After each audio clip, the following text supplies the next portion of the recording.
Last week there was a lot of conversation on Twitter about the upcoming Doctor Who digital trading card game, that's a mouthful, Worlds Apart, which is being, well, released soon, some of it's already been released. It's complicated, I guess. We'll talk about that, but I wanted to make this video just to basically say, who's this game for? Hi, I'm Phil, welcome to my channel where I like to talk about all the geeky pop culture that I like to consume and enjoy, things like Star Trek, the MCU, Red Dwarf, and Doctor Who. Now, as I said, this digital trading card game that is coming out was a lot talked about for not entirely positive reasons on Twitter last week, prompted initially by a tweet by Mr. TARDIS, who has done his own excellent video on the subject, about how much on the second-hand marketplace these cards are going for.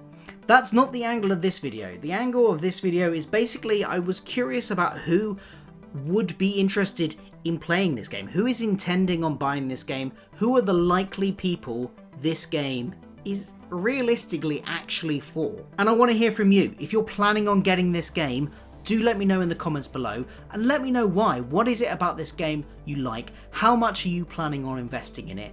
And how much are you willing to spend to get the right deck, to get the collectibles, to get the things? Are you willing to get the frames and everything about that? But if you're sitting there going, I have no idea what this game is, what's he even talking about?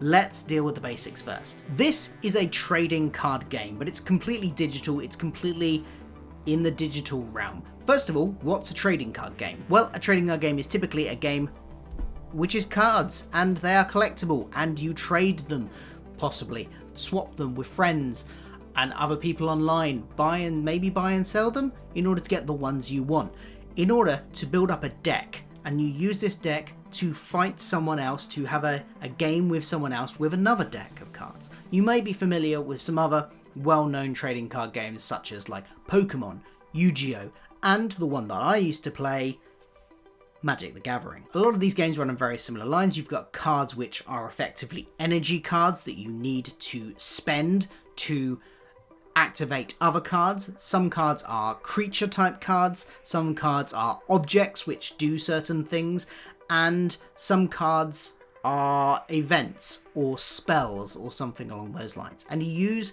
this in a battle against an opponent. I had a peruse in how this particular Doctor Who version of the game is played, and from what I could tell, it's played in a very similar way to Magic the Gathering. I'm not particularly familiar with Yu-Gi-Oh or Pokemon. They may run on a very similar way, but you basically lay out cards in terms of creatures. You have your own hit points. You lay out cards to protect you, creatures to protect you, so that when your opponent attacks you, they can block the attacks hitting you and taking down your hit points. And that is very similar to Magic the Gathering. You have, in Magic the Gathering, creatures like this Gagarin Pit Skull, who has a 1/1, which means one attack, one defense, can do one hit point damage, and can defend against 1 damage as well before dying, but if it takes 1, it dies because it gets down to 0. And it has some special abilities too, and that again, some of the creatures in this game, in the Doctor Who game, also have special abilities. As well as the cards themselves though in this game, they also have frames. Now these are a variety of decorative things, and the difference between cards and frames is cards are the things that actually affect the game. They are objects you can play, they are creatures you can put out.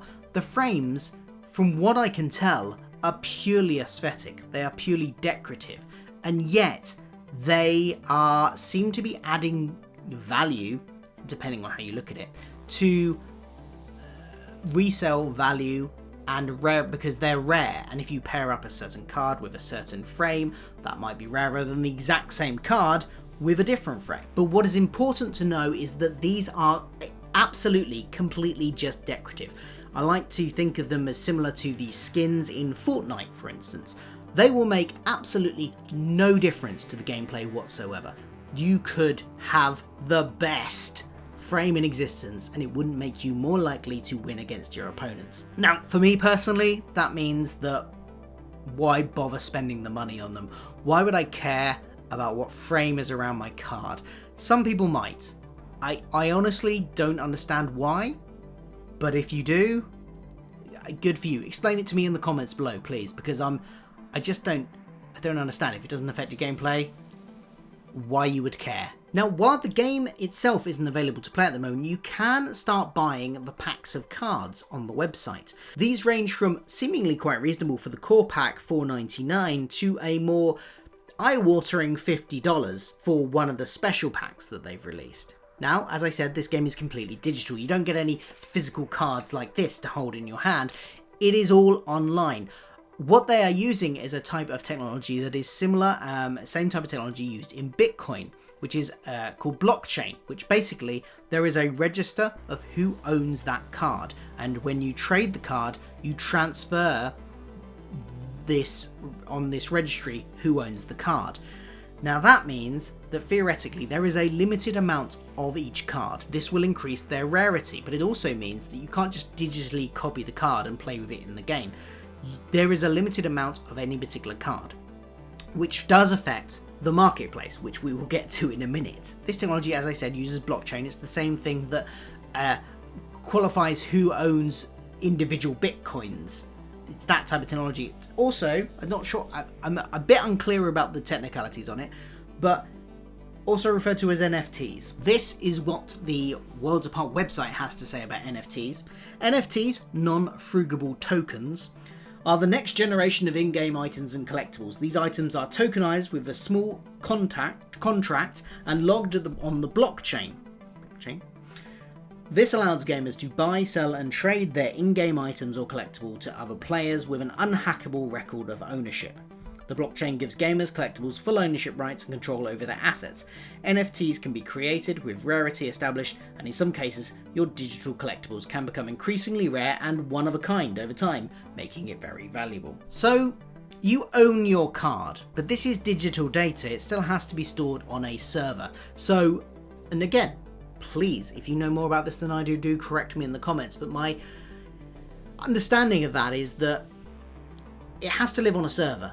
If those servers ever shut down for any reason, then your purchase, the thing you own, will disappear. It's only because those servers keep running that you are able to keep this. Now, if I'm wrong about that, do correct me please in the comments below. I would love to learn more about it. So once they've sold out of a specific card, buying them officially from the sets, and by the way, you don't get to choose your cards in the sets, you get allocated a random selection from each pack type. Meaning in order to get the card you want, you may have to buy several sets. You may never get that card you want, and you may have to go to the second-hand marketplace for it. But the game hasn't been actually released yet. You can just buy the card packs, so you can find out what cards you've got, but at the moment, you can't play with them. The game is scheduled to come out sometime in Q4 this year, which would be sort of autumn-winter time. Probably looking November, December time, probably, but there's no guarantee of that. At the moment, all you can do is buy the cards and look at them going, oh, it's a pretty looking card. So how does this game play? This plays in a very similar way to other trading card games, like I said, Magic the Gathering being an example. You have a deck of 40 cards, and you start with 5 energy tokens, which are Artron tokens, I believe. Artron cells is what they are called in this game. At the beginning of every turn, your Artron cells that you already have refill, and every turn you get an extra Artron cell up to a maximum of 15. So you start with 5 if you used all 5 in your first turn. Next turn, you would start your turn with 6 full Artron cells, because you would have refilled the 5 you already had, plus gained an extra one. Next turn, you will start with 7, next turn 8, etc. until you get to 15. From your deck, you will take out a certain amount of cards in your hand. I can't remember exactly what that number is now, but let's say you've got 5 or 7 or something like that cards in your hand that you're allowed to have. Then you spend the Artron energy to lay the cards. This might be creatures in order to defend or attack. This might be items. There are a variety of different card types that do various different things. Like with most of these games, the cards themselves will tell you mostly if they've got any special abilities, what they do, etc. Now, I mentioned earlier that your deck contains initially 40 cards, and the rules say your deck has to contain 40 cards. So let's go back to the price of these packs initially, because initially I thought, oh okay, $4.99 for a core pack. It's not too bad. You could do that. If you don't care about what cards you get, that's not too bad. Then I looked at it more closely, and you get 5 cards in that pack. That's not a whole deck. You just get 5 cards, which means The bare minimum of core packs you would need to buy to have the required 40 cards to play is 8 packs. $40. The minimum you need to spend is $40, and that's only if you're lucky, because these cards are completely random of which ones you get in the pack, which means you theoretically could get doubles of things. And within the rules of the game, while some creatures you can get doubles of, the companion type creatures, which are the more familiar characters like K9, the Doctor, you know, things that aren't monsters like Cybermen and things like that, you can only have one of those in your deck. So if you get 2 K9s, you can only have one of them in your deck, which means you then need to buy another pack to reach the 40 cards. So you can see how this can quickly add up in price. Now, I was curious about how this compares to other card games, things like Magic the Gathering, for instance. Now, I'm very old school. I like to play with real cards. I've never played Magic online. There is an online version, and I tried to look into the prices of it, but initially, let's just talk about physical card games. To buy a physical starter deck for Magic the Gathering, you can buy a 2-deck set for as little as £5.99. You've got 2 decks there. You can immediately play against a friend for the price of the same price as getting 5 cards for this game. Now, obviously, there are costs involved in digital, and I don't want to be disingenuous here. They have extra costs in terms of running servers and things, but they don't have to print anything. I don't know how the costs weigh up, so I don't want to get into is it fair that a digital version is more expensive than a printed card version or not. The fact is, even in Magic the Gathering, it is more expensive. For Magic the Gathering, what I could find out, because their online system, like I said, I haven't played it, looks a little bit complicated. You do have to sign up for a one-off fee of $10. For that, though, you do get 800 cards.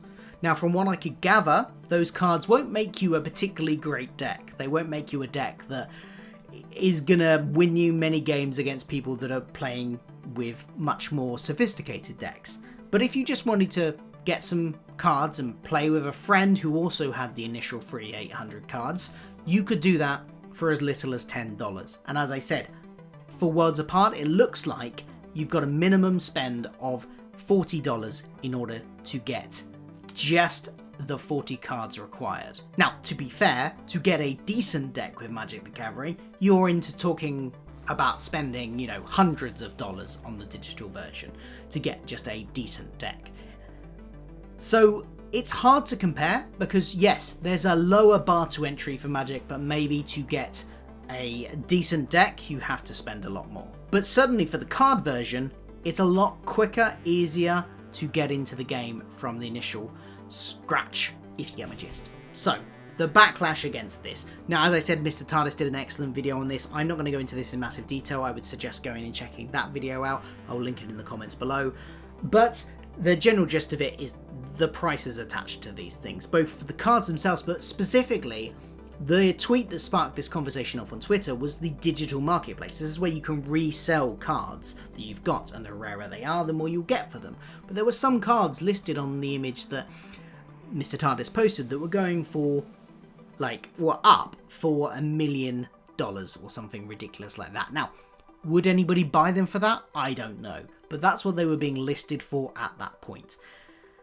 And it's that the backlash is kind of against, because the company takes a cut of any sale that is made on that market price, so they have an incentive to boost that up somewhat. On top of that, just the initial startup cost is really high, and the expansion packs also, there is quite a high cost to this.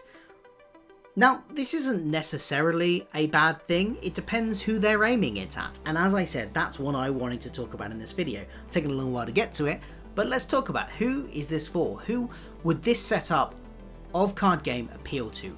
I'm not going to judge whether or not it's a good thing or a bad thing, I just want to talk about the facts, what this system is, what the backlash against it has been from some people who feel it's not for them, and who might therefore get it. So there's several groups that I think might be interested in buying this game. The first is a very, very casual audience. There is that casual audience, I think, for it, but it has to be one that is not interested in building up the best deck possible, that isn't going to care about what cards they get, that isn't going to care about, getting a specific card, and therefore won't be interested in going to the second-hand marketplace. They will simply buy the very basic deck, spend the bare minimum to get a game that they can play with a friend. This is the group that I will fall into if I choose to play it, but I gotta be honest, the initial startup cost of at least $40 is putting me off. As I said, I could pick up a basic deck of Magic the Gathering cards for a $5. If the cost was more like that, I think they would get much more of these casual players,